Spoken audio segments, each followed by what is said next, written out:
Welcome. Thank you. Thank you very much. It's a pleasure to be here.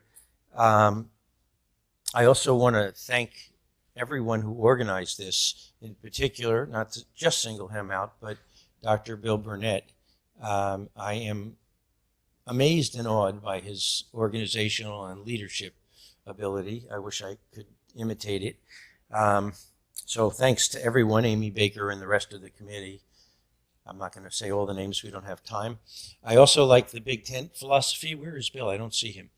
Well, if he's not back yet, I've been looking at the LL Bean catalog, and I'm thinking of maybe we should actually buy him a big tent. Um, Let him get that at his doorstep, maybe a 200-pound one. Okay, so if I have my clicker, here you go. So today, there have been numerous topics for the same talk. Here's one of them. When discussing parental alienation, why do some people have great confidence in their incorrect conclusions? That is a fundamental principle of cognitive science that I'm going to address in a minute. I'm wearing more than one hat right now. I hope I know a little bit about parental alienation and also estrangement. I never just say I specialize in one without mentioning the other, because one of the most important things is to distinguish between the two. I'm a cognitive scientist. I study and teach how people reason, and most importantly, how they make mistakes, cognitive errors, how the cognitive errors lead to clinical errors, decision-making under uncertainty. And I'm also behavioral medicine, and if you think about it, almost everything that happens in an alienated family is related to behavior. So those are the skill sets that I think are relevant here, because if you study parental alienation and its science, you find it's extremely counterintuitive. It is the most counterintuitive thing I have ever seen in any clinical discipline, not just in psychiatry, but in all of medicine. And it rivals some of the most famous counterintuitive fields, such as quantum mechanics and relativity. It is that counterintuitive. So the principle on the title slide is that when people are using intuition, it feels right. And if it feels right, you tend to have great confidence in your conclusions, regardless of whether they are correct. So I just said most of this, but I'm going to just highlight a bit for you. I recently wrote something where I used the term profoundly counterintuitive, and then I put in parenthesis, highly counterintuitive doesn't begin to cover it. And when I'm explaining this in an official way, let's say in court, or I'm advising someone to explain it in court, I usually insert something like this. When I say counterintuitive, I'm not just warning people to be careful. What I'm saying is that if something's this counterintuitive, don't use intuition. If you try to use intuition, you've got almost no chance of getting anything right. Now, that makes some people very unhappy, especially if they happen to be wearing a black robe. But nobody really likes to be told don't use your intuition because you got no chance of getting anything right. So if you're going to make that type of a strong statement, you have to support it. And at the very least, I would then go on to support it with a minimum of 3 examples, and they have to be examples that blow your socks off. But today we have somewhere in the range of 13 of them, a somewhat arbitrary number. So here's something that I actually wrote 8 years ago now, and was published about almost 7 years ago, even though it says copyright 2013. You could buy the book in late 2012, and I didn't know this would be a slide someday, but I'm going to read it to you. Cases of severe alienation are likely to be highly counterintuitive. Clinicians who attempt to manage them without adequate skills are likely to find themselves presiding over a cascade of clinical and psychosocial disasters. That's what happens in most of the cases that I see. It's already happened, or we're going to try to prevent it from happening. So a few more concepts from cognitive science. I just said when people think intuitively, their decisions feel right. That's almost true by definition. That's what it means to be thinking intuitively. Almost, not quite by definition. Another point is that the human brain is not wired very well for this. And that's famously true in many fields as well. The problem is in this field, the practitioners don't understand that the human brain is not wired well for it. If you were to speak to an evolutionary biologist or a physicist, they would be the first to tell you that, yeah, the reason we have trouble with some people getting them to understand this, even my graduate students, it's counterintuitive. Leon Lederberg, Nobel laureate in physics, wrote in a book called The God Particle, it takes about 2 years for a graduate student in physics to develop quantum intuition. But at least they understand it's counterintuitive. Richard Dawkins, an evolutionary biologist, makes almost identical points about evolution. The type of thinking does not come naturally to the human brain. We're not used to thinking in billions of years. Tiny changes, one every 100 years. You know, large numbers like the Earth is universe, 13.7 billion years old. We can't get our heads around that. Well, there are a lot of those types of concepts in parental alienation, but unlike the fields of evolutionary biology and physics, people who hold themselves out as experts and specialists don't really understand that it's that counterintuitive. They still think they can rely on their fallback intuition. So here are a few more points on this. There's nothing wrong with intuition. It can be extremely helpful. There's really two systems in the brain, loosely speaking. There's the intuitive system, sometimes called System 1, and there's the analytical system, loosely called System 2. And no one's saying that one's better than the other. For optimal thinking, you often need both. But if something needs the analysis and you think you can do it with the intuition, there's your problem. There's a formal field that grew up around this. The field is called heuristics and biases. A heuristic, it's actually got two meanings. One of them is it's a cognitive shortcut, and those are usually the inborn types of heuristics, loosely speaking. Another heuristic is a rule of thumb, which we might use professionally. Lawyers would say never ask a question you don't know the answer to unless the answer doesn't matter. And, you know, in medicine we have a million of them. Dermatologists, for example, if it's dry, wet it. If it's wet, dry it. Well, you know, those have their limitations, and if you don't know the limitations, you can get into trouble.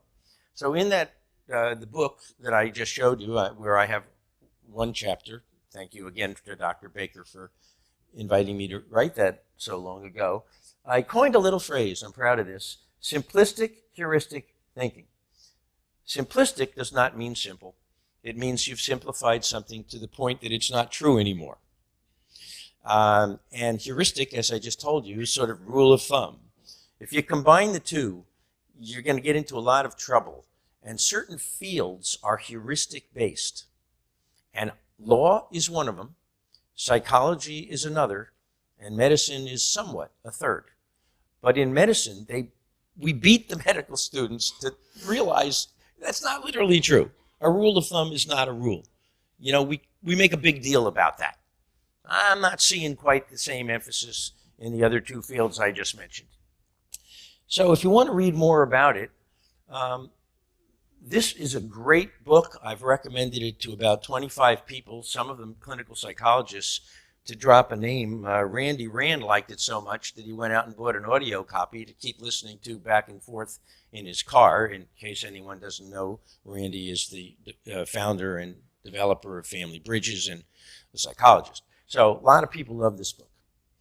Kahneman won a Nobel Prize for his work in decision-making and reasoning. And his partner, Amos Tversky, would have got the same Nobel Prize, but unfortunately passed away. I think it was in '97 before the prize was awarded. You can only get a Nobel Prize if you're alive. All right, now, I want to focus a little more on some of these principles of cognitive science. What I'm trying to do is lay down a foundation to get a little fancy in a few minutes. Not complicated, mind you, but a little bit fancy. So Putting it another way, I like to give people a conceptual framework and some conceptual tools. So attribute substitution, which Kahneman and Tversky made a very big deal about, is the defining feature of a heuristic, of a cognitive shortcut. Example, if you wanted to find out if I was a good doctor, you would almost have no real reliable way of knowing that. You would have to substitute some other attribute, unless you had the expertise and the ability to follow me around and watch me practice and review my clinical records. Then maybe you could actually figure that out. But that's not feasible for lay people who just want to find a new doctor. So what do? You substitute an attribute. The attribute might be, did he give a good talk? Or does he have a good bedside manner? Or does he seem sympathetic to my problem? Attribute substitution is very dangerous because it may or may not have a direct link to the thing you think you're assessing. So you will see this all the time in the world of PA, and I often teach this to my clients who are parents.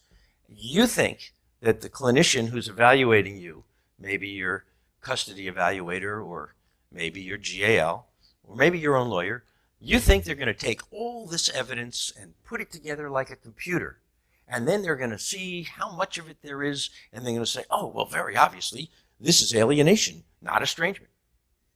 That almost never happens, and if it does, it's probably because you had a bona fide expert specialist in the first place.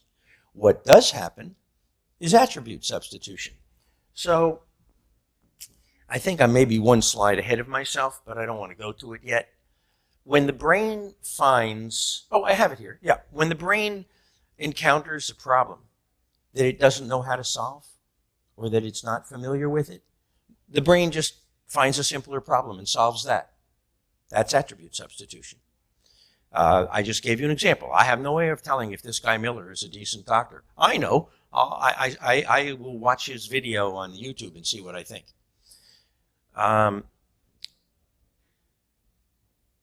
When a targeted parent makes that mistake, he or she is liable to flood various experts with a mountain of evidence and information, and here's another book chapter I want you to read.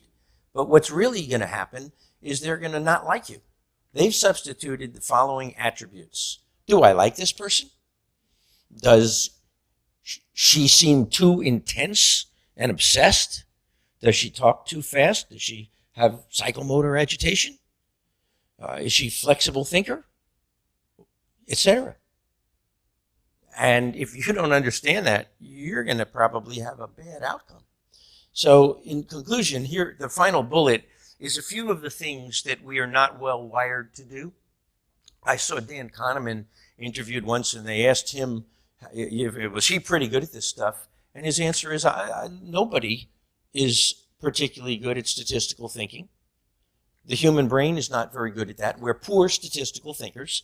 That's his phrase. And I, with rare exceptions, that's a fact.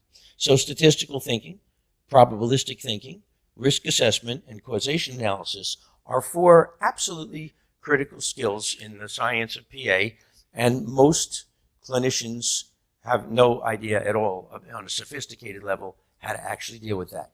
They may say they do, but they don't. I have one last story about this. When I was a third-year medical student, I had a resident named Roger, who was a brilliant teacher. I wish I could remember his name and send him a thank you note. And he said, never tell anybody you're 90% sure of anything. People don't process numbers like that. If you tell them you're 90% sure and then you're wrong, no one's going to come back and say, well, he said he did, 10% not sure. They're going to say, you made a mistake. Well, it's now been 45 years since I was a third-year medical student. A truer statement has never been taught to me. Okay, so here are 13 counterintuitive points. At one point, I was very pleased because I had 30, and I could call it the dirty 30. And I had a rule that I was not slipping anything in there for a stretch. It had to be this is a really big, important point, or it's not on my list. And it grew 20, 25, 26. I'm killing myself here, 27. And then I got to 30. And Linda Gottlieb came by and said, oh, I got 5 more. So, and all of hers were good ones. So it's more than 30. We're just going to give you a few. The first thing, and this will rear its ugly head in almost every case, is what many people call the high conflict model, not a term I made up. In fact, someone was using it here in the meeting 2 years ago. It assumes improperly that both parents are significantly responsible for what's going on. The key point is clinically significantly. The word clinically didn't fit on my nice first bullet there, so just significantly. It doesn't consider the important possibility that one parent is the initiator and the aggressor, and the other parent is the recipient and the victim. It involves multiple serious cognitive errors.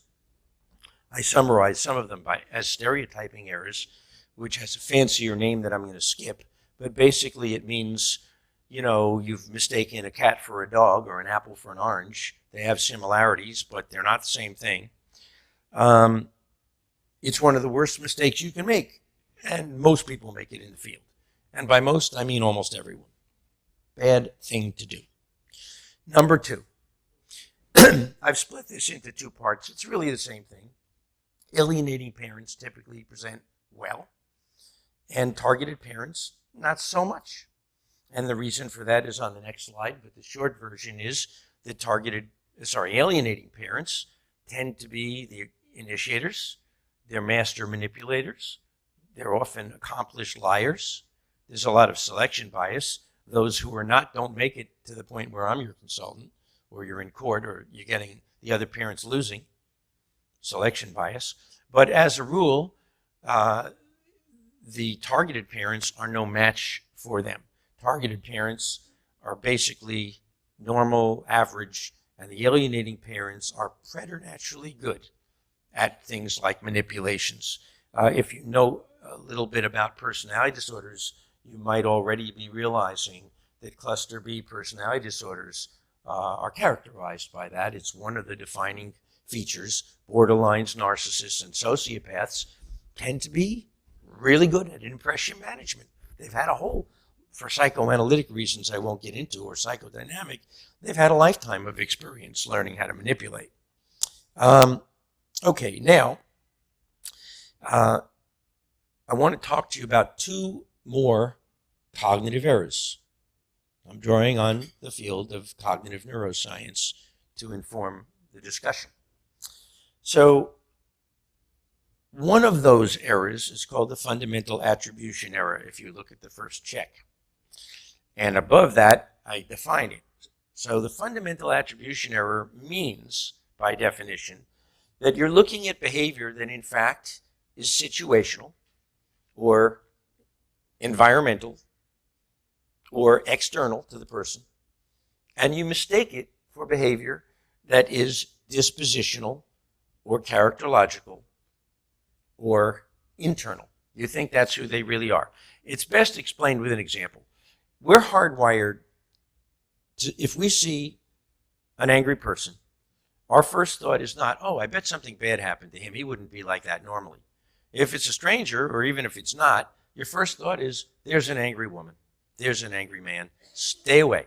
Now, there are evolutionary reasons for that. It has survival value. You know, walking up to a guy who's throwing an angry tantrum is a good way to get yourself killed, or at least it used to be, probably still is. So that's the fundamental attribution error. There's another one that is less well known and that I didn't have the word count to include in my same book chapter that I just mentioned all those years ago, but that's at least as important. If I had to do it over again, that would be in neon lights, and that's called spontaneous trait transference. It goes by a number of catchy names like you are what you say. To get technical, here's a paraphrase from a study. Communicators become associated with the traits they describe in others, even when there is no logical basis to make such an inference. So what that means is when you go into your custody evaluation, if you're a parent, and you've got an outline of all the horrible things your spouse has done, if you trigger spontaneous trait transference, which you almost surely will with a strategy like that, they will hate you. With no basis in fact, they will see you as unpleasant, and they will attribute the very things you're saying about your former partner to you. Now, one of my clients looked this up before I spoke with her about it, and she has many years of postdoctoral training, very smart client, and called back blown away, oh my God, oh my God. That's what you should be thinking if you don't know about this phenomenon in psychology. I don't have time to explain the experiment, but if you were just to Google it, I think you'll find this a seminal study in 1998. If you combine the two, fundamental attribution error with spontaneous trait transference, it should be immediately clear that one of the worst things you can do if you're about to be evaluated by anyone but a, dyed-in-the-wool specialist in alienation and estrangement, and maybe even some of them, if you go in there and vent your spleen, you're going to find yourself on the wrong end of the case. A little acronym here, I find it useful. Alienating parents tend to have the 4 C's. They're cool, calm, charming, and convincing. I didn't say credible. And alienated parents tend to have the 4 A's. They're anxious, agitated, angry, and afraid. That's understandable. It's natural, and for the situation, it's even normal. But if you show up for your interview with the 4 A's, it's all over. If in most cases, I can trace this back by looking at the paper trail. It was all over right from step 1. They interview the favored parent and have a favorable impression. They interview the targeted parent, not so much, and then they get anchored to that idea.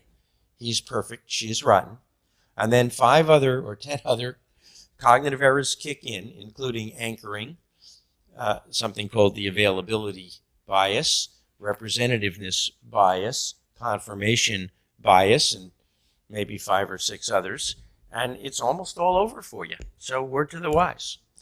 There are ways of doing that without, being unpleasant. You can sort of slip it in gently. Okay, so number 3. Ooh, are we seeing the whole slide? Are you guys seeing it? Yeah, but somehow my color is fading. There are multiple beautiful colors on these slides. This is almost grayscale. Anyway, number 3, most mental health and legal professionals lack the expertise to properly handle such cases.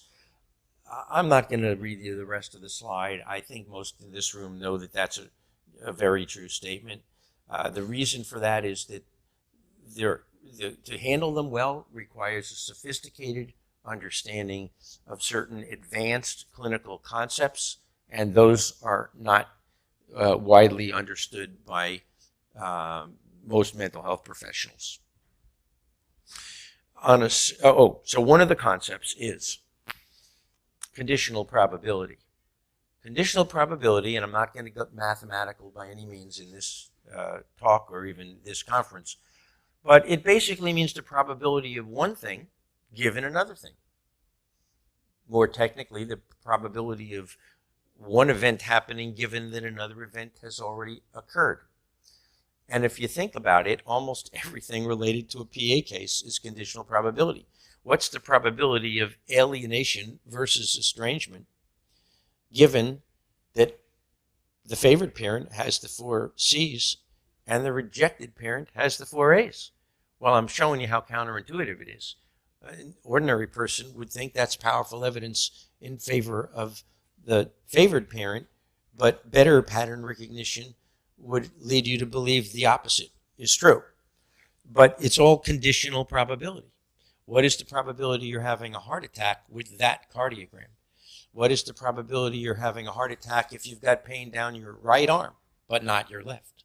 By the way, medical students get this wrong almost always. Everyone knows left arm pain is bad. Right arm pain is worse. Less common, but worse. More likely to be a heart attack than left arm pain. So if you're a medical student, we warn you about that. And if you're anything else, not so much. So look at the equation.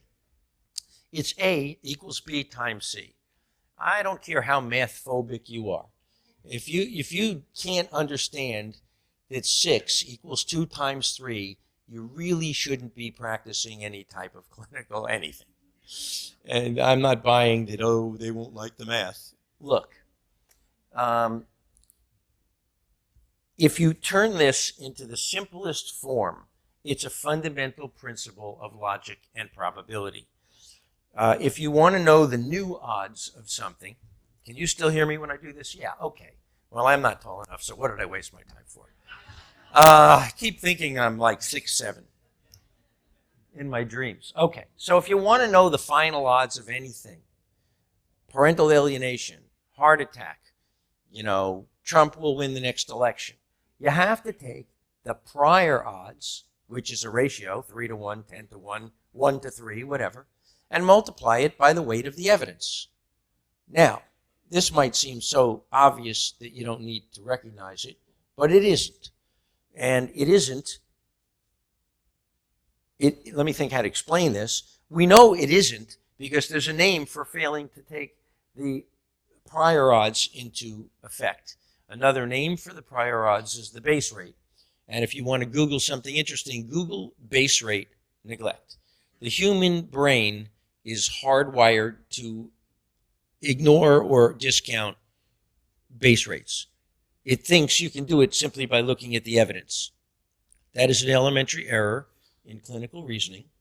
It is not debatable. It is a fundamental mathematical fact. It's not Miller's opinion. It's a fundamental principle of logic, probability, and mathematics. The problem here is that we've got custody evaluators and GALs and attorneys for the minor children and judges who think they can actually ignore that and ignore the base rate and get right answers. If I had more time, I have thought questions. We're in a room this size. I hand out 3x5 cards with 2 or 3 simple thought questions, and the typical thing would be for no one in the room to get simple things right. I don't mean that people are not smart or competent. I'm just saying this is not a field where you can, rely on your alleged intuition. You have to know some of this stuff on a fairly sophisticated level. Number 4, the literature is thoroughly polluted. It's misleading. It's laden with disinformation and misinformation. I am now thoroughly convinced that much of the time that's deliberate. Some of the papers with their convoluted thinking are too carefully constructed, too meticulously written, and too well orchestrated to believe that somehow the author just didn't know what he or she was doing. What I think has actually gone on is they wrote these papers and articles and book chapters with the explicit purpose of confusing the courts. Not only do I believe that, I'm pretty sure I can now prove it.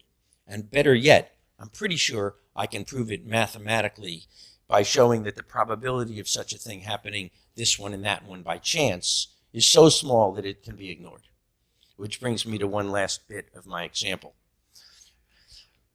I'm putting in a plug for understanding conditional probability, mainly for the professionals in the audience. But if you have independent variables, to oversimplify, technically conditionally independent, and they have their likelihood ratios, I'm 10 times more likely to see this with an alienated child than with a non-alienated child. They don't get added, they get multiplied. If you have 4 variables that have a weight of 3, meaning it's 3 times more likely to see this with whatever it is than something else. If you have 4 of them, then the probability is 99% in favor of the hypothesis. If you have 6, it's 99.9.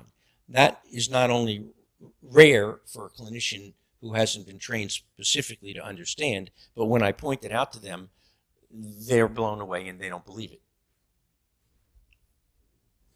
Okay, next. See, I think the top of my slide okay, well, anyway, let me go back a slide to make sure you have continuity. So I'm talking about the literature here, and a few phrases, okay? I think a lot of folks who are anti-PA or critics of PA, they don't know the difference between science and a belief system. They also don't know the difference between ideology and speculation and a belief system, and and science. So what you see is ideology masquerading as science, speculation masquerading as science, and they think that their opinions are perfectly reasonable, which, by the way, is one of the problems with being a lawyer. I invite you to talk with Ashish Joshi and myself tomorrow. Why is it so bad to think like a lawyer? One of the problems is you think every cockamamie opinion is valid. Hey, that's what you think, but I think this. No, science does not work that way. Okay, now the syndrome issue. If you look at the DSM definition of a syndrome, it is very clearly consistent with PA. Here it is, a grouping of signs and symptoms based on their frequent co-occurrence that may, I underline may, for reasons I'll tell you in a moment, may suggest a common underlying pathogenesis, course, familial pattern, or treatment selection. Pathogenesis basically means cause. Well, since everything after the word may is optional, a syndrome is a grouping of signs and symptoms based on their frequent co-occurrence. If Gardner described this grouping of signs and symptoms in alienated children, if that doesn't meet this definition, I don't know what would. So I believe if you don't think this is a syndrome, you don't know what a syndrome is. And the reason you probably don't know what a syndrome is you were intentionally misled to believe that in order to be a syndrome, it has to have all four of those things that I just said follow the word may. And in case you don't know where that came from, Dr. Burnett showed you the abstract of the 2001 reformulation paper by Kelly and Johnston, which on the first page claims it's not a syndrome, claims incorrectly it's not a syndrome. And since it's so obviously a syndrome, they simply took the definition, changed the phrases, the order of phrases, put the four things that are optional first, omitted the word may, and added some phrases that aren't even there, in quotes, as if it's in the DSM. For example, empirically verified and generally accepted or something along those lines, right?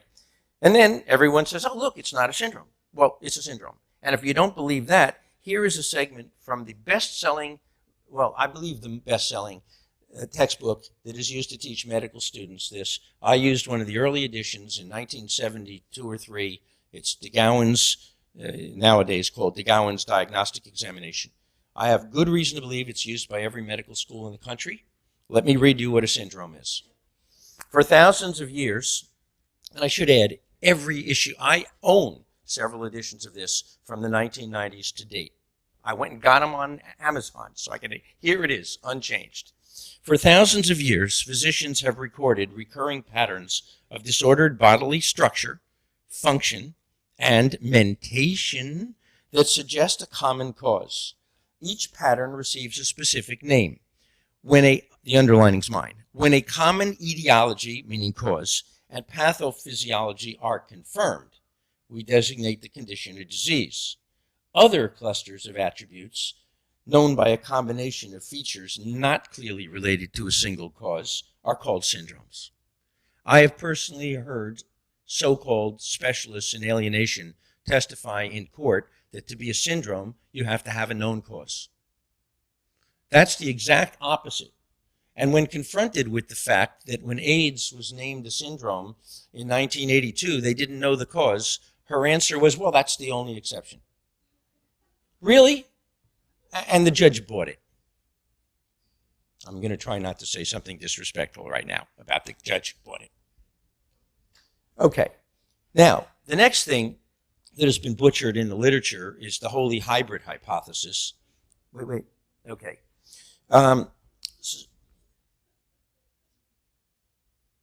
don't think that's true because I started late. She's telling me 5 minutes. I don't think I started at 1:30, but we're almost done. Okay, so suffice it to say that to believe that every case is a hybrid, you have to believe that two rare events happen simultaneously. First, one parent decided to alienate the kid, and second, the targeted parent lost his or her parenting skills, and that was a coincidence. I don't have time to get into details. Let me go through some of the other key points. Non-specialists will almost always mistake pathological enmeshment for healthy bonding. Almost always. They look at the kid, they look at the favorite parent, They look like they're close, and they missed it. They're too close. I have points that you can get the slides and look at. That's why I added more into the slide than I'm bothering to say. The 8 manifestations of alienated children can and should be used for clinical and forensic diagnosis. There is a nonsensical idea floating around that they haven't been validated, they're not reliable, the studies are too small. That shows a profound lack of elementary understanding of how you weight evidence in medicine or any other field of clinical practice. If you can't make the statement credibly that they're characteristic and they cluster, but they can't be used. Okay, just back to likelihood ratios. I don't care if the likelihood ratio is 1.1 to 1. That makes it more likely to be one thing than the other. And we're not talking 1.1. We're debating whether it's 3 to 1 or 10 to 1. It is the height of incompetence to think that something with a likelihood ratio that is that high can't be used. And the mistake, the cognitive error, is a false dichotomy. It's either a good test or a bad test. Again, not how things work in actual clinical practice. Number 7. Children rarely reject a parent. Amy Baker covered that very well this morning. Even if the parent is an abusive parent, not only don't they reject, but they tend to cling. And as Linda Gottlieb likes to say, it's counter-instinctual for a child to reject a parent without an alienating influence. They'll rarely do it. This is why conditional probability is important, because that gives you a base rate that you're ignoring when you ignore it. Okay, so parental alienation meets standard definitions for child abuse. Here's the DSM definition. Child psychological abuse is non-accidental verbal or symbolic acts by a child's parent or caregiver that result or have reasonable potential to result in significant psychological harm to the child. Not a very high bar, but that's the DSM definition. All right. Since it's child abuse, you shouldn't have to be either a mental health or a legal scholar to understand that the number one priority is therefore to protect the child from further abuse. If that isn't intuitively obvious, I don't know what would be. And instead, we have people focusing on the child's relationship with the rejected parent and sort of, ignoring the fact that this is an abusive situation. Traditional therapies are of little, if any, benefit. Anything that remotely resembles a traditional therapy, I said that 8 years ago and called it worse than worthless. Just take a look at what's underlined in red.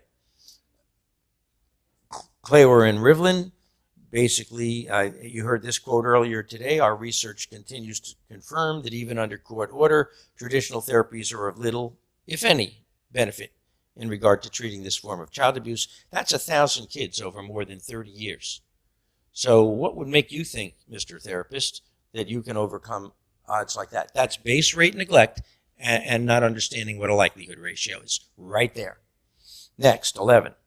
Just because a child is doing well in other areas like school or activities cannot be reason to infer that the child's fine. All you have to do is realize how many sociopaths were doing fine in school. Bernie Madoff is one of them, and Philip Markoff is another. He's the Craigslist killer who murdered a woman from Craigslist in 2009 while cheating on his fiancée, while committing other felonies. BU honors student, BU medical school, I should say, National Honor Society, etc.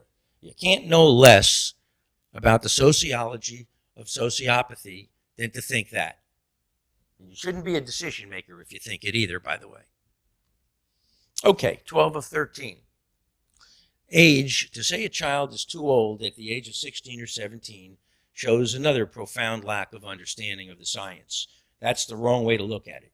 The right way to look at it is to say, oh my God, this kid's going to age out in only a year or two, and I'll lose my opportunity to provide protection. Lastly, you will hear people catastrophize when they're losing the case. Opposing counsel will say, oh my God, Your Honor, it would be so harmful, this child, to remove, even if they're enmeshed. Imagine how horrible it would be to take him away from the only mother he knows. Well, that's exactly what you need to do. You heard Bill Burnett say it. And if you need to do it, you need to do it. So these are 13 examples As I said, I got 3 dozen more, but these will serve you pretty well if you can keep them in mind. Thank you very much.